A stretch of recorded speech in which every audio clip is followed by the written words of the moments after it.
Para sa dugang mga balita sa Negros, kagpanay mangin kaupunta si Adrian Prietos. Adrian? Yes, Jerth, mga puso, madamo gid niya salamat. Duha ka Malaysian nationals nga gin-aresto bangod sa human trafficking sa Bacolod City, overstaying na sa pungsod. Yaring balita nga aton gintutugan.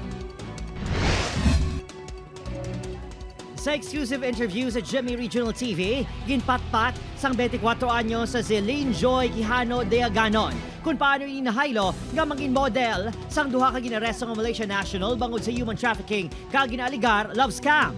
Mahilig kuno ini mag-photoshoot sa ilang lugar sa Cadiz City. Gani isa nagaran sa isa ka LGBTQ member nga recruiter nakalabot ini sa Barangay Singkang Airport sa Bacolod City. Nakibot ini nga hinala gindagsa sa mga foreigner ang iya social media account. Tanan kuno, handa siya pakasalan dala send sang screenshot sang iya laragway sa dating site nga ginapahayag gina-operate sang duha ka suspect nga Malaysian nationals. To the point, bala nga gusto na nila magpakasal. So grabe na gid nga feelings ang nag-give nila sa scammer nga katok nila sa dating site.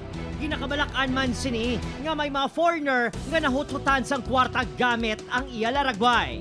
Ang concern ko is basta someday ipatawag na ko nga gapang scam ko foreigners. Sang Marso 28, ginpasaka na sang reklamo sa paglapas sa Expanded Anti-Trafficking in Persons Act of 2012 in relation sa Cybercrime Act ang Malaysian nationals nga ginkilala kay alias Abaw kag hinablo sini nga Shampon.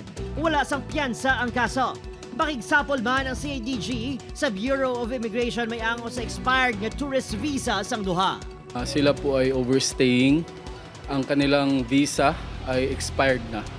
They will be turned over sa BI and they will be undergo inquest din proceedings for violation of immigration violation laws. Sa unang ation, nagatubang sa news team ang mga suspect. Apang ilagintugyan sa ila abogado ang pagsabat na tuhoy sa ila kaso. I cannot explain anything, so I'm sorry.